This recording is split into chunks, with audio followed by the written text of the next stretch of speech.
Enquête parallèle. Aujourd'hui, je suis avec Alain Pinceau de la Vega. Pardon, Ilana Pinceau de la Vega.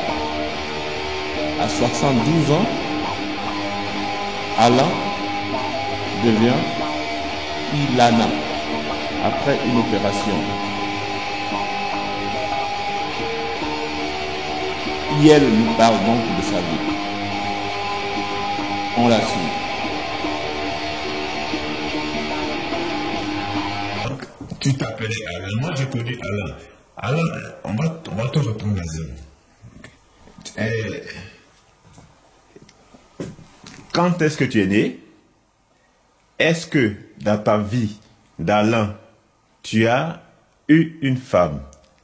Bien sûr. Est-ce que tu as eu l'occasion de faire un enfant? Oui.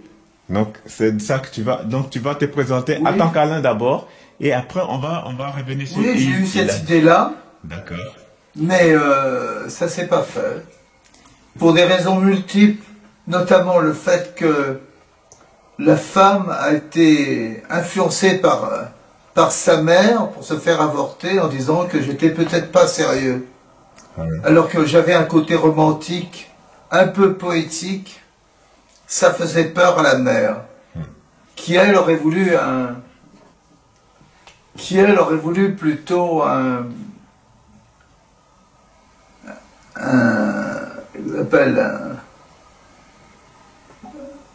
type dynamique dans le commercial. Oui. Voilà. Et moi, j'étais pas de celui-là. Oui. Moi, je rêvais plutôt de théâtre, de cinéma, de comédie, et ça les faisait peur. Parce que c'est vrai que j'ai eu une carrière comme ça, où j'étais journaliste, j'ai créé ma propre revue, et j'ai fait en sorte de sortir du système des cadres dynamiques. Je voulais être un homme indépendant, avec le bonheur de faire, de créer, et je crois que ça n'a pas donné confiance aux mères des filles que je fréquentais. J'en ai fréquenté qui ont été profondément amoureuses, qui m'aimaient énormément, parce que j'avais toujours quelque chose à dire sur elles, sur le monde, sur ce qu'on pouvait faire. Et ça, de façon générale, c'est toujours quelque chose auquel rêvent toutes les femmes. Les femmes rêvent de rencontrer des hommes comme toi, qui fait des films, qui élèvent et qui agrandissent leur monde, que ce soit pas un monde restreint où chacun dit exactement la même chose, parce qu'ils écoutent la radio, la télé, et qu'il y a 1 million de personnes qui écoutent la télé et la radio et qui répètent la même chose. Voilà. Eh bien, ces femmes, ces mères, ont eu peur de me donner leur fille, si je peux m'exprimer ainsi. Mais toutes ces femmes, elles étaient amoureuses et j'étais très amoureux. J'étais quelqu'un qui était romantique amoureux, qui connaissait des textes par cœur, qui adorait dire des mots, qui adoraient inventer des mots, mais ça les faisait peur. Parce que qu'un homme puisse inventer des mots et puisse connaître des textes par cœur, c'est peut-être pathogène, c'est peut-être extrêmement dangereux.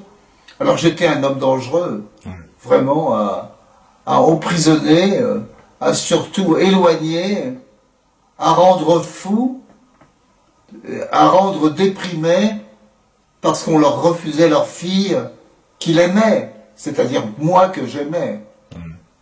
Il, c'est moi qu'il aimait. Voilà.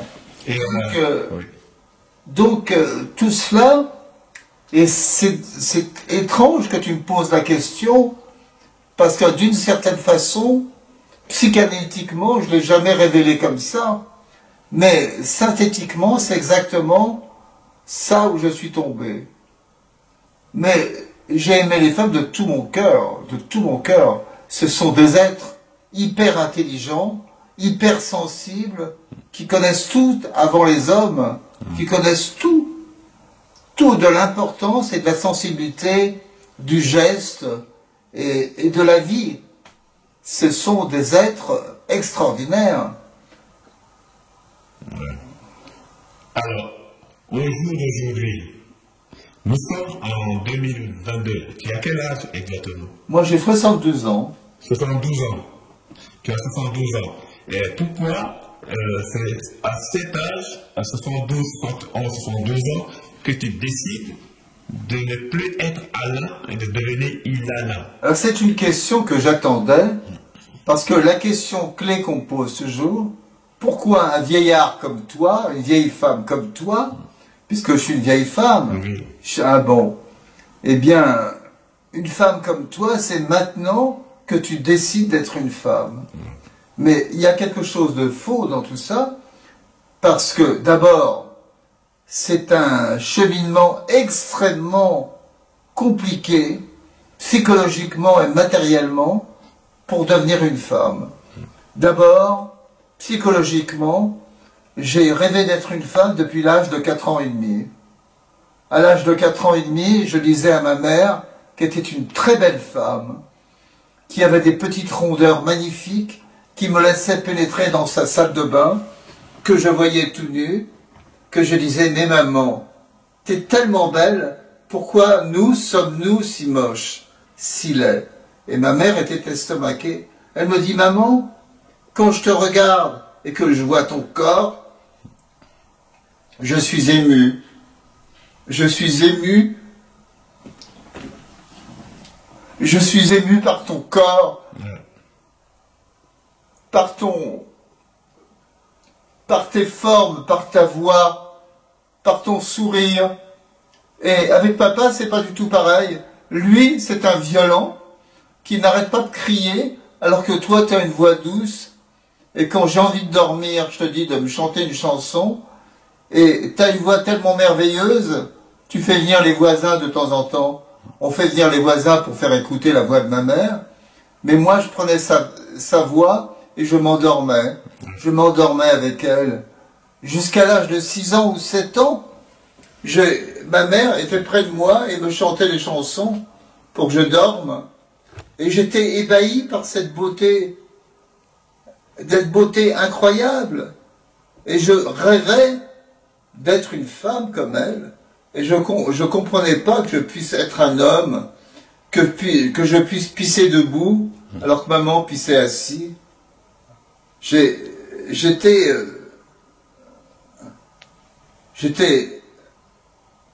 surpris de ce qui m'arrivait.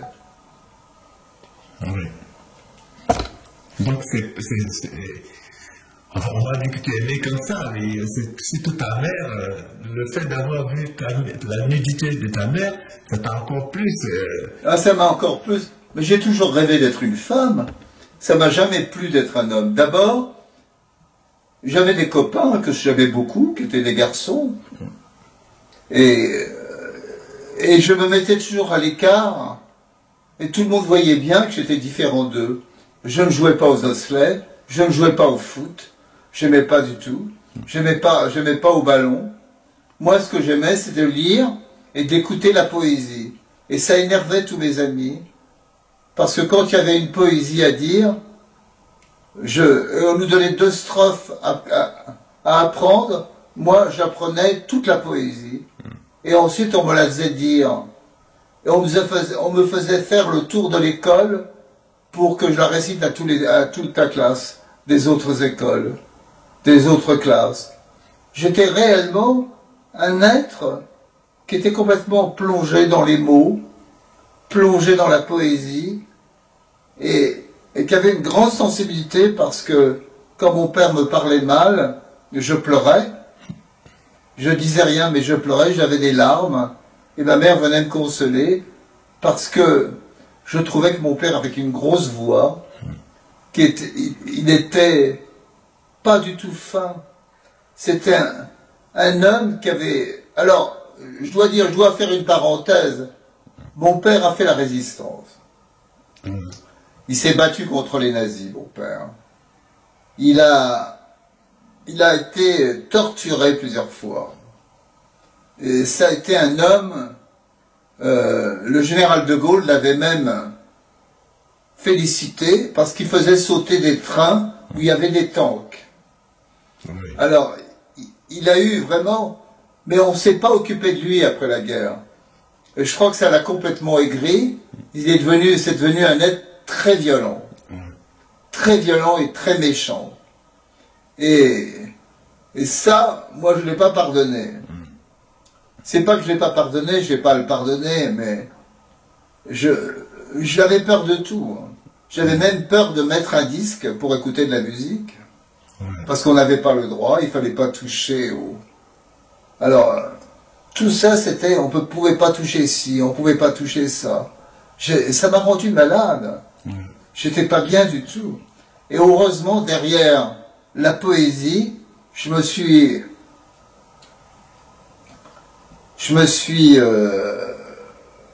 réfugié derrière les beaux textes. Voilà. Mais le fait d'être une femme, c'était le rêve le plus fou. Oui. Et je voyais bien que c'était pas possible. Parce que il fallait de l'argent, il fallait aller au Maroc, ou alors il fallait aller en Thaïlande. Et en France, pour se faire opérer, ça n'a été possible que dans les fin des années 70-80, où les opérations n'étaient pas très au point. Et donc j'ai eu un psy, j'ai fait 20 ans de psychanalyse, où je disais que j'avais envie de faire des pipes, je sais pas quoi, parce que j'étais profondément une femme et que je voulais faire tout ce que les femmes font. Et j'étais profondément meurtri de ne pas pouvoir faire quelque chose. Et puis, après, il y a eu toute une période, dans les années 80, où les choses se sont améliorées, mais il fallait encore un peu d'argent et être recommandé pour pouvoir faire une opération. Alors tout le monde se moquait de moi, évidemment, parce qu'à l'époque, je prenais des vêtements de femme et je m'habillais en femme, mais j'aimais pas ça parce que ça m'excitait, mais ça m'excitait comme si j'étais un homme, alors c'était pas possible. Parce qu'officiellement, tu n'étais pas reconnu en tant que femme. Ah non. Donc mais mes petites copines, oui. J'avais des copines dans l'école à côté qui me disaient, qui me touchaient, qui me disaient « Mais comment ça se fait que tu n'as pas de poitrine ?» Alors je disais « Parce que je suis un homme, je suis un garçon. » Et elle m'a dit « C'est pas normal, tu aurais dû être une fille. » Et j'avais plein de copines comme ça, qui me parlaient comme si j'étais une fille. Alors elles venaient, elles me prenaient avec elles, elles m'emmenaient, elles me remontraient ça leur robe et tout. Ça m'a complètement perturbé. Et alors je piquais un peu les vêtements de ma mère. Bon, il y avait des trucs comme ça, parce que ma mère s'habillait très bien. Mais c'était une période un peu trouble, une période où je ne comprenais pas ce qui m'arrivait. Alors, on faisait « Mais t'es une petite putain, toi ?» Alors je disais « Oui, sans doute. » Ça me faisait presque plaisir. C'est-à-dire, il y a eu une perversion du langage, à un moment donné, qui m'a pris. Et bien jusque-là, à ce niveau-là. Comment à ce niveau, est-ce que jusque-là, tu n'avais pas de petits copains? Est-ce que tu n'as pas eu de petits copains avec qui tu sortais? Des petits copains? Oui. Non. Quand tu étais à Alain? j'ai jamais réussi à avoir de relations homosexuelles. D'accord. C'est pas... J'avais des relations avec des femmes. Hein. Mais les femmes, elles me prenaient pour une femme. J'ai eu des relations sexuelles où des femmes me prenaient comme des femmes. D'accord. Alors elles m'habillaient comme des femmes, et elles me disent je vais te prendre, petite salope, etc. mais ça, c'était pas pour me traiter de tous les noms, c'était pour m'exciter, pour me dire que j'étais vraiment une femme. Je leur disais oui, je suis à toi, prends-moi, etc. Et on avait des relations sexuelles réellement avec des femmes qui voulaient que je m'habille en femme. Qui voulaient, elles étaient peut-être lesbiennes, mais elle me dit, avec toi, c'est... Bon, alors, évidemment, après, je faisais l'amour avec, mais c'était quand même... Il y avait une espèce d'ambiguïté, mais les femmes aimaient que je m'habille en femme. D'accord. Alors, elle me dit, tu aurais dû être une femme, on aurait vécu ensemble. Ouais. On va revenir sur ta vie d'Alain avant d'attaquer la vie d'Ilana. Hein. En tant qu'Alain, tu es allé plus loin parce que tu n'étais pas seulement journaliste. Tu as voulu devenir maire dans le 14e arrondissement, c'est ça? Ouais. Bon, un homme qui est en lui-même une femme, qu'est-ce qui peut bien se passer dans ta tête? Alors moi, quand j'ai voulu être député, j'étais député Alain Penso, c'était pour avoir un petit peu de pouvoir et donner un peu de bonheur. Parce que mon idée, c'était remplacer les antidépresseurs par le cinéma et que ce soit remboursé par la sécurité sociale. C'était ça l'idée.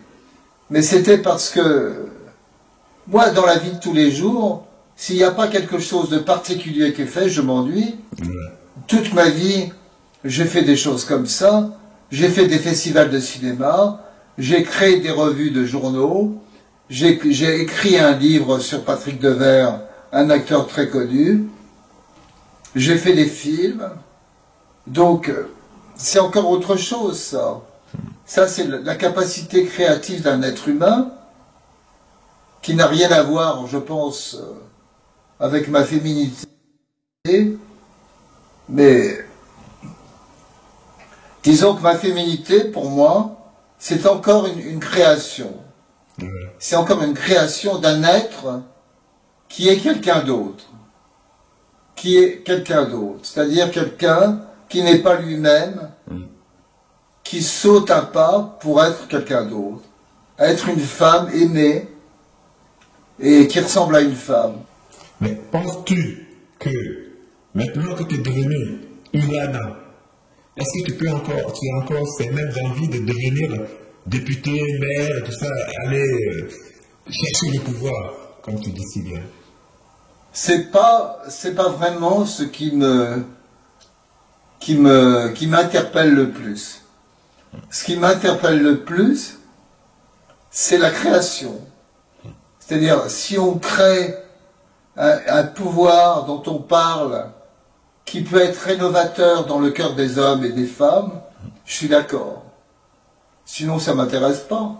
Moi, ce qui m'intéresse, c'est pas le pouvoir, c'est avoir suffisamment d'argent pour vivre, certes, mais c'est surtout qu'il y ait des étoiles de bonheur, qu'on puisse être heureux, satisfait de la vie qu'on mène. Mais vivre ma vie en tant que femme, ça a été quelque chose de...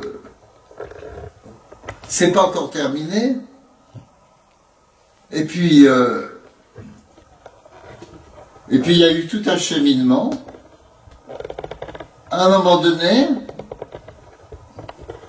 il fallait, pour pouvoir être opéré, il fallait avoir ce qu'on appelle l'ALD, c'est-à-dire c'est l'autorisation? c'est une appellation qui permet à quelqu'un d'être pris en charge quand tu changes de sexe. Mais il faut passer par un jury aussi pour ça. Il faut passer par un jury qui accepte. Au début, il faut l'acceptation. Il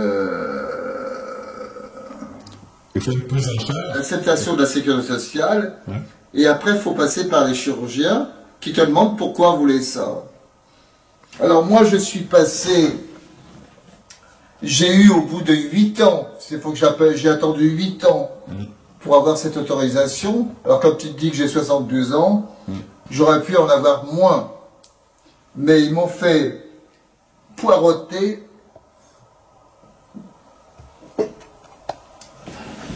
Pardon pour ce mot argotique, mais ils m'ont fait attendre très longtemps. Et puis un matin, j'ai reçu un coup de fil libérateur qui me disait « Vous savez, j'ai reçu votre dossier, je suis à la commission d'attribution de l'ALD, c'est-à-dire de ce statut important, et votre médecin n'a pas dit si vous voulez vous faire opérer ou pas. » Alors je lui dis « C'est une erreur, je veux me faire opérer. » Et elle m'a dit au téléphone « Bon, alors vous inquiétez pas, vous avez l'ALD. » Et après, je venais de recevoir l'ALD en étant couché sur mon lit et mon statut allait carrément changer, c'est-à-dire il y a 3-4 ans. Et c'était un bonheur, je vous dis pas. Alors ensuite, j'ai tenté avec mon psychanalyste qui s'appelle Monsieur Hubert, qui est un type formidable, de lui demander qu'est-ce qu'il fallait que je fasse. Alors il m'a dit qu'il y a 2 hôpitaux, l'hôpital de Tenon et l'hôpital Saint-Louis. Et il m'a dit que l'hôpital Saint-Louis avait une technique plus moderne et ultra moderne par rapport à celle de Tenon.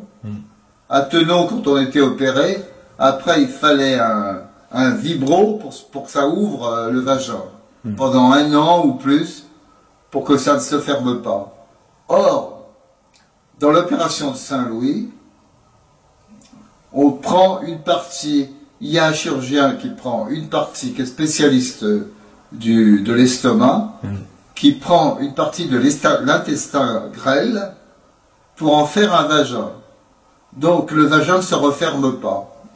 Donc il y a deux chirurgiens, le chirurgien qui construit le sexe et celui du vagin. Ce qui fait que l'opération est absolument impeccable. Il n'y a pas besoin de s'enfoncer un vibromasseur pour écarter le vagin. Le vagin est écarté naturellement. Voilà. Parce que là, on a parlé de comment tu es arrivé à faire, à transformer Alain à Ilana, d'accord? Maintenant, maintenant que ton souhait est exaucé, et par toi et par le système, qu'est-ce que tu comptes faire maintenant en tant que Ilana? Qu'est-ce que je vais faire? Oui. Maintenant, tu n'es plus Alain, maintenant tu es Ilana. C'est une question que je suis en train de me poser. La vie continue. Qu'est-ce que je vais faire de tout ça? Alors, c'est exactement la même chose que si j'étais resté Alain. Je vais continuer, je vais faire en sorte que mes préoccupations soient plus féminines que masculines, mais je continuerai à faire des films et je continuerai à aimer surtout des femmes. Oui. Ça peut être ce qu'on appelle vulgairement des lesbiennes, mais c'est plutôt des homosexuels féminines. Oui, parce que homo, ça veut dire soi-même. Oui, mais bon, maintenant que qu'est-ce que ça va te changer maintenant que tu es opéré? Qu'est-ce que ça fait si tu aimes une femme maintenant parce que tu es opéré? Ben, pour l'instant, j'ai pas encore réussi, Ouais. puisque je te rappelle que cette opération ne date même pas de 6 mois. Ouais. Je me suis fait opérer le 19 avril 2022, Ouais. et que donc c'est très très récent, Ouais. et que je suis encore en train d'avoir des problèmes physiques Ouais. avec cette opération. Ça n'est pas terminé, et j'ai une féminisation de mon visage. J'ai subi deux opérations déjà, et je vais avoir une troisième. Donc, on peut pas dire que physiquement, je suis complètement satisfait de mon image. Pour l'instant, je suis réellement une femme, on peut pas dire le contraire, puisque j'ai un sexe de femme, mais que esthétiquement, il me manque encore des éléments. Ouais. La poitrine, le visage, enfin, Mais ta poitrine, ça change déjà. On voit bien qu'il que y a des seins qui ont poussé. j'en ai, oui, mais on va les renfermer.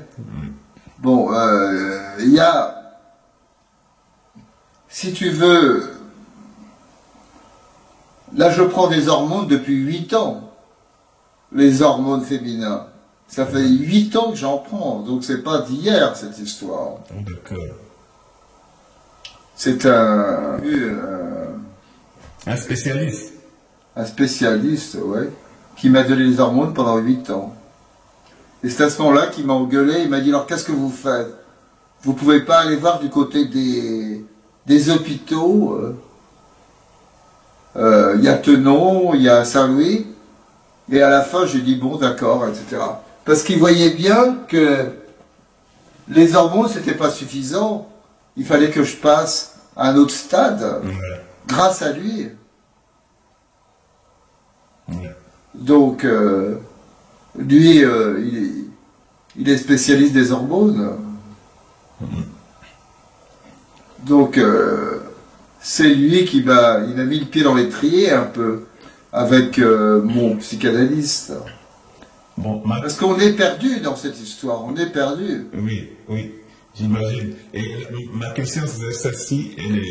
Peut-être que c'est trop tôt de poser la question.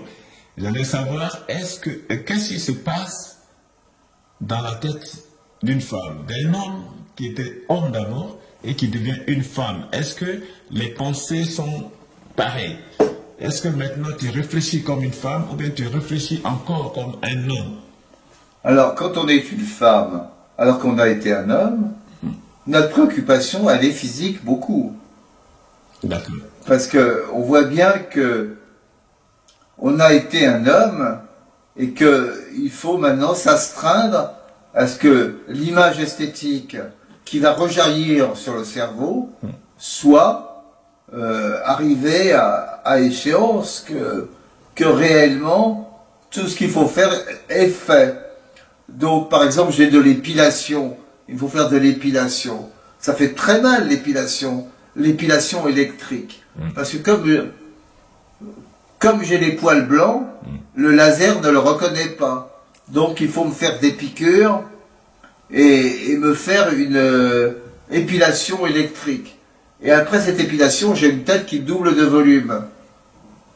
À cause de l'épilation et surtout à cause des piqûres qu'on me fait pour empêcher la douleur. D'accord. Donc tout ça n'est pas simple. Alors, la question que tu m'as posée, je pense qu'il s'agit, est-ce que quand tu es une femme, tu as une autre réflexion par rapport à un homme? Ben, quand j'étais un homme, je voulais faire des films et aller au cinéma. Et maintenant que je suis une femme, j'ai envie de faire des films et aller au cinéma. Alors, quelle est la différence? Ben, la différence, c'est un regard différent. Je suis complètement pour les femmes comme je l'ai été avant. Et quand je serai complètement une femme, je serai davantage avec les femmes qui se font abuser des hommes. Alors je dis pas que les hommes ne sont pas indispensables. Oui, les hommes sont indispensables, mais dans un respect mutuel. Dans un respect du sexe mutuel. C'est-à-dire que les femmes ne doivent plus être battues, ne doivent plus être dominées de façon sexuelle. Les femmes doivent avoir le même rôle qu'ont les hommes à l'Assemblée nationale, où à l'Assemblée nationale il n'y a même pas 20% de femmes, et que quand il y a une femme qui est à l'Assemblée nationale, elle limite les hommes pour pouvoir avoir du pouvoir. Donc il faut arrêter ça. Donc il y a toute une chose importante. Alors il y a quand même quelque chose, je dois dire, qui m'intrigue. Je suis une femme, mais je ne peux pas avoir d'enfant. Alors c'est vrai que l'enfant est un problème. L'enfant est un problème. C'est-à-dire quand même, l'enfant on l'éduque. Est-ce qu'on peut être vraiment une femme si on n'a pas d'enfant? À mon avis, oui. Mais c'est quand même un nœud important de savoir qu'une femme peut avoir un enfant même si elle n'en a pas. Oui, mais ça, moi je dirais, à tort peut-être, que c'est un faux problème parce que maintenant, tu as 72 ans. Et tu as été, pendant 72 ans, tu étais dans le corps d'un homme. Et tu as eu des copines. Et c'est à ce moment-là que, quand tu étais plus jeune, que tu devais te poser cette question d'enfant. Donc ce n'est pas maintenant à 72 ans que tu me poses cette question. Oui, c'est vrai. Hein? Bon, je reviens sur ce que tu as dit. Il faut maintenant que les hommes arrêtent de battre les femmes. Est-ce que toi, quand tu étais Alain, est-ce que tu battais tes femmes? Jamais. Bon, comment maintenant tu peux... Pourquoi tu mets... J'ai jamais battu une femme de ma vie, mais j'ai aidé les femmes qui ont été battues, comme ma mère qui était battue par son mari. Et il m'a dit un jour, mon père, je devais avoir 13 ans, je lui ai dit, maintenant, papa, tu arrêtes de toucher ma mère. Il dit, pourquoi? Je vais avoir peur de toi. Je dis, oui, papa, il faudra que tu aies peur de moi, parce que je te laisserai plus jamais toucher ma mère. Et ma mère, quand elle a su ça, elle m'a pris dans ses bras et elle m'a dit, enfin, mon chéri, tu es un homme qui m'aime, vraiment, un être qui m'aime. Elle m'a dit, tu es un être qui m'aime, même pas un homme, un être qui m'aime. Et j'ai pensé que là, il y avait un don, quelque part, de féminité en moi, un cadeau que ma mère m'avait fait à ce moment-là. Et lui, mon père a pris la porte et il a cassé, et il est parti. Alors, on avait vraiment des relations avec notre père, qui étaient des relations horribles. J'ai une sœur qui a 10 ans de plus que moi, 10 ans de moins. Elle a 10 ans de moins que moi, et elle a un collier avec la photo de mon père. Elle veut surtout que je dise rien contre mon père. Parce qu'en fait, on a une différence de demi-génération entre ma sœur et moi. Mes frères, mon frère qui avait 2 ans de plus que moi, et mon autre frère qui avait 2 ans de moins que moi, on a vécu des choses qui étaient abominables et que ma sœur n'a pas connues. Elle n'a pas connu ça. On a eu des choses que un être humain ne peut pas supporter. De voir sa mère qui va être poignardée par son père, par son mari, pardon, qui va être poignardée par son mari. On était morts de peur, on a cru qu'on allait perdre notre mère. Et c'est pour ça que c'est des éléments un peu psychanalytiques que je rapporte, mais c'est pour dire que j'ai dit jamais plus. Je dis jamais plus. Et si je vois un homme qui fait ça, je ne laisserai pas une femme toute seule, jamais. Ben, je n'ai jamais touché une femme. Si je comprends. Je l'ai profondément aimée. Oui. Mais si je comprends bien, défendre une femme, c'est aussi une des raisons fondamentales qui t'a poussé à passer à l'acte. Maintenant, l'opération et tout. Je crois que ça m'a poussé à l'acte d'être femme. Parce que tu ne pouvais pas le faire ça quand tu étais un homme. Tu ne pouvais pas passer à l'acte quand tu étais un homme. Tu ne pouvais pas défendre les femmes quand tu étais un homme.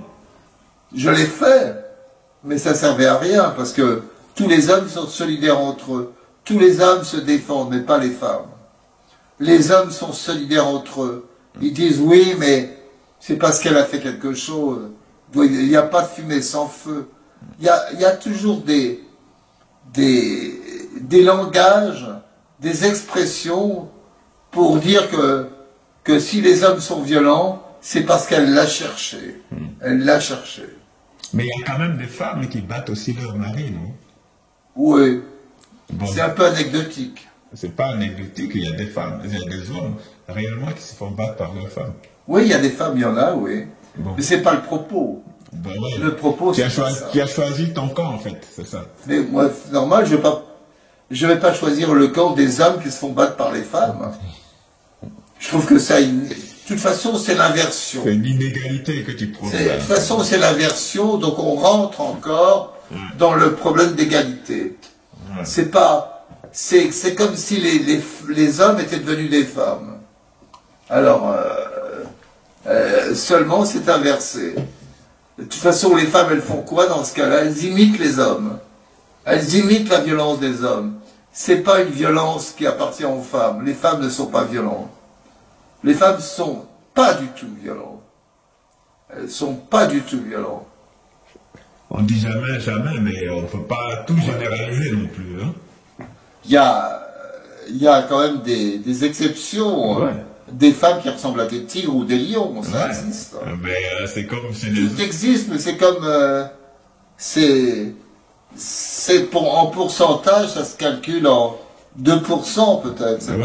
Mais c'est comme chez les hommes, c'est pas tous les hommes qui battent leurs femmes. La preuve, quand tu étais homme, tu n'as jamais battu une femme. Mais je sais pas pourquoi j'aurais battu une femme, pour quelle raison? Donc tu fais partie de tous ceux Je sais pas. Pourquoi des hommes qui battent pas leurs femmes. Les femmes m'aiment. Je ne vais pas battre une femme qui m'aime. Elle m'aimait. Les femmes avec lesquelles j'étais, elles m'aimaient. Je me suis marié 15 ans. J'étais un homme marié pendant 15 ans. Ma femme était heureuse. Et j'ai rencontré une autre femme dont je suis tombé amoureuse. Et ma femme voulait que je revienne. D'abord, elle n'a pas voulu, elle a voulu, puis après, elle a voulu que je revienne. Alors, c'est vrai que j'étais un drôle d'énergumène. Quand j'étais chez ma maîtresse, la femme que je voulais épouser, la deuxième femme, et que je n'ai pas épousée, j'aimais encore ma femme. Alors, tous les matins, je prenais ma voiture, je partais d'ici les Moulineaux, là où j'habitais nouvellement, chez mon autre compagne, et je déposais des fleurs à la porte de ma femme, tous les jours. Et alors, un jour j'étais chez le fleuriste et il m'a dit, mais vous apportez, je voyais que vous achetez des fleurs tous les jours, vous avez quelque chose à vous reprocher? Alors à ce moment-là, j'étais tellement culpabilisé que je suis plus retourné chez ce fleuriste. Mais j'achetais des fleurs pour ma femme que je mettais à sa porte. Elle devenait complètement dingue. Mais ça, c'était pourquoi? Qu'est-ce que tu voulais d'elle en lui donnant ces fleurs tous les Je jours? voulais son pardon et je voulais qu'elle sache que je l'aime. Mais j'aimais l'autre aussi. Ouais. C'est un... Mais à l'autre, tu donnais pas des fleurs. Comment? À l'autre, est-ce que tu donnais aussi des fleurs? Mais non, je lui donnais mon cœur. J'avais pas besoin de lui donner des fleurs. J'étais dans son lit et je lui donnais mon cœur. Ah oui. D'accord. Et elle voulait que je lui fasse un enfant. Moi, je voulais bien, mais on n'a pas eu le temps. Parce que comme ma femme, elle m'a récupéré, on n'a pas eu le temps de faire un enfant. Mais peut-être que l'enfant qu'elle a eu après, c'est peut-être le mien, j'ai jamais su. Ah oui, ben, si tu n'as pas posé la question, tu ne lui as pas posé la question? Ouais, mais elle n'a pas répondu. Et si elle avait dit oui, c'est ton enfant? Ça aurait été étrange. J'aurais été heureux. J'aurais dit, je voudrais bien aller au cinéma avec mon fils. Ouais. Tu peux toujours lui demander. Ouais, mais ça, c'est des histoires d'enfants. Passées. C'est jamais passé puisque tu l'as J'ai évoqué. l'impression de raconter toute ma vie. Ben oui, on est là pour ça. tu es un homme, comment on appelle, tu es un homme public maintenant. Enfin, depuis toujours, tu as toujours été un homme public. Ça date de 20 ans. Oui, c'est pour ça que j'ai dit, tu es un homme public. Donc, Mon fils aujourd'hui, il doit avoir 22, 23 ans. si tu avais un fils, c'est ça. Bah si c'était mon fils. Si c'était ton fils. Et qu'est-ce que je lui dirais? Bah, je suis ton fils, tu peux de temps en temps me donner un coup de fil. Ouais. Ouais. Parce qu'avoir un enfant, c'est l'élever. Si tu l'élèves pas, t'as pas d'enfant. Oui. Il paraît. Et être une femme, c'est pareil. Il faut élever sa féminité. Lui donner du poids. Lui donner ce que ta féminité a besoin. Voilà. Je peux tomber sur une femme, je suis une lesbienne, j'aime les femmes. Alors, c'est quoi le vrai problème maintenant? Tu parlais des crises que tu peux avoir. Bah, t'as des crises d'identité parce que comme on te fait mariner, on te donne une date puis après une autre date, c'est très impressionnant parce que il faut quand même être d'aplomb pour faire cette chirurgie. Et il faut être équilibré. Alors, on a de cesse de vérifier que tu vas bien, que tout va bien. Et que de temps à autre, un changement de calendrier peut être fatal parce que tu as mis toute ta force dans une date qu'on te modifie. Et ça peut arriver. Ça, c'est un problème administratif, là. Administratif et psychologique. Oui. Parce que l'administration n'est pas à l'écoute de ce que font les chirurgiens. Donc, ils peuvent dire non, ça va pas, vous pouvez pas être opéré, je sais pas quoi. Et à ce moment-là, toi, tout tombe à l'eau. C'est là où le mental... Ça fonctionne et surtout, tu attends la date de l'opération. Tu attends avec important, on te la donne pas tout de suite 2 ans avant. Il faut que tu attendes des mois et des mois. Et tu deviens complètement neurasthénique parce que tu sais pas quand est-ce que ça aura lieu. Et quand ça a lieu, quand tu as la date, tu souffles un peu. Et tout ça est quand même des détails que l'on a oubliés quand on s'est fait opérer, mais que je me remémore pour toi, puisque tu me questionnes. Je me remémore pour toi. Il y a des tas de choses, et puis tu peux très bien avoir des problèmes comme j'ai eu, et ne pas avoir de consultation avant 1 an. Alors il faut que tu ailles crier, dire mais moi je me suis fait opérer, il faut quand même que j'attende pas 1 an pour qu'on puisse me prendre en charge. Donc j'ai eu des problèmes comme ça. J'ai eu des problèmes et il a fallu que j'intervienne, que j'aille à l'hôpital, que je dise ça suffit maintenant, je veux un rendez-vous. Et ces rendez-vous étaient pour 1 an, alors que j'avais des souffrances, j'avais vraiment des problèmes. C'est une opération très lourde qui demande 6 heures d'opération. C'est très lourd comme opération, avec 3-4 chirurgiens. C'est très très grave. Donc c'est pas une rigolade. Donc et puis il y a tout un truc ensuite. Il y a les infirmiers, les infirmières.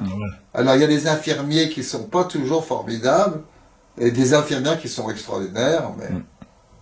Mais bon, ils se tiennent les coudes. Mais moi j'ai eu des problèmes à un moment donné. Je voulais pas en parler parce que comme j'ai eu un chirurgien qui était extraordinaire, je voulais pas le compromettre. Mais j'ai eu des problèmes. Il y a des tas de problèmes. Faut pas croire que les choses se font comme ça. Puis après, il y a ce qu'on appelle la féminisation, c'est-à-dire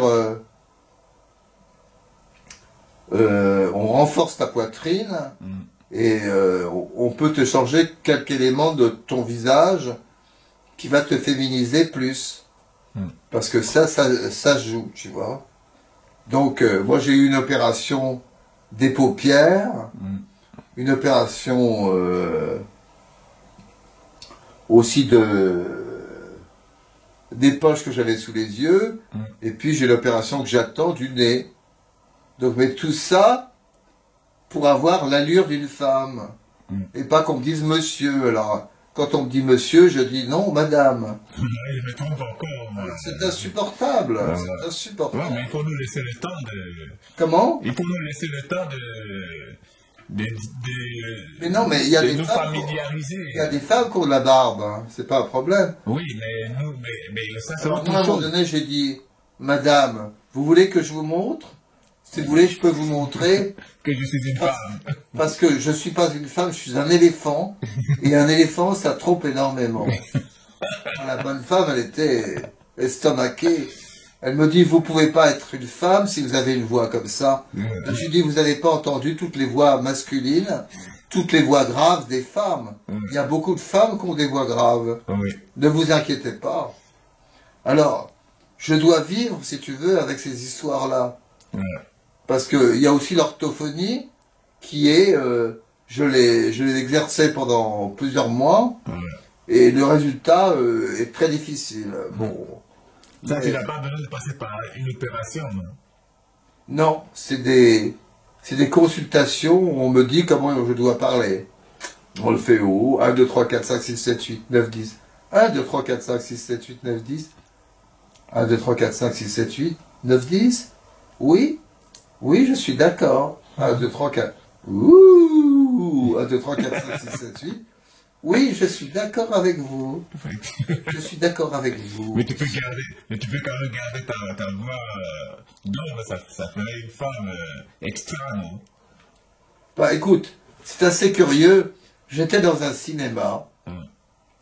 Je parlais avec une copine, et à un moment donné, la femme s'est retournée et m'a dit, vous savez, vous avez une très belle voix. Alors je me suis dit, bon Dieu, si j'ai une très belle voix, pourquoi la changer? mais ce qu'elle n'a pas dit, est-ce que c'est une très belle voix féminine ou bien masculine? Une très belle voix, tout simplement. Ouais. C'est encore plus fort. Oui, mais ça dépend Ça dépend quel regard elle a posé sur toi. Elle s'est retournée, elle m'a dit, je suis ébahi de la voix que vous avez une très belle voix. C'est peut-être vrai. Oui, non, mais tu as une voix radio, donc tu as une belle voix. Mais est-ce que quand elle t'a regardé, est-ce que c'est un homme qu'elle a vu ou bien une femme? C'est ça, parce que... Alors quand je parle, on me dit que je suis un homme. Donc c'est une belle voix d'homme qu'elle a dit. Voilà. Et ça, tu n'aimes pas trop. Bon. Mais bon, normalement, si tu veux, si tu fais de l'orthophonie, c'est pour dire « Bonjour madame, je voudrais un café s'il vous plaît, un café avec un peu de lait. » Bon, d'accord. Vous voulez quoi d'autre? Je voudrais que ce soit dans une bonne tasse. Je voudrais que ce soit dans une bonne tasse. Ouh, ouh. 1, 2, 3, 4, 5, 6, 7, 8, 9. Je voudrais que ce soit dans une bonne tasse. Tu vois? Ça, c'est les cours d'orthophonie. Ça veut dire qu'il te reste encore beaucoup de travail à faire. Énorme. Changer le visage. De toute façon, pour moi, tu n'as pas besoin de trop changer ton visage. Si tu changes le nez... C'est ce que je te dis. La féminité, elle n'est pas comme ça. T'as l'orthophonie, t'as ça, t'as les opérations, etc. Mais c'est pas terminé, j'ai plein de trucs. Mais toi, il y a juste le nez qu'il faut changer et puis c'est bon, non? Comment? Il y a juste le nez à changer et puis c'est bon. Ouais, j'ai juste le nez à changer. Ouais, je vais faire un nez comme le tien. J'ai pas un nez de femme, alors... Non, on va me faire un nez qui est un peu plus beau. Bon, là, si tu veux, ça fait un visage féminin, mais si on me change le nez, ça sera formidable. Et puis, je vais me faire draguer par les mecs. Tu vas te faire un petit nez. Parce que le mien, il est gros. J'ai un nez africain, il est très gros. Ah ouais, c'est vrai. Non, mais toi, t'es très beau comme ça. C'est un visage d'homme que j'ai, c'est pas... T'as un très beau visage d'homme. Ah, merci, madame.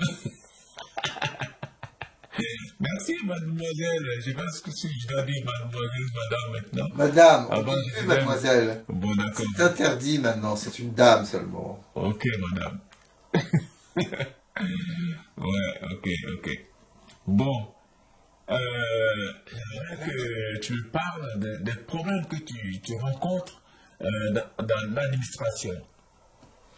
Est-ce que, en tant qu'Alain, c'est le même problème que... Est-ce que tu avais des problèmes déjà dans l'administration pour les papiers et tout ça? Bah oui. Et maintenant...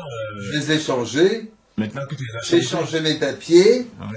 J'ai changé mes papiers de sécurité sociale, mais ils sont très intelligents dans l'administration.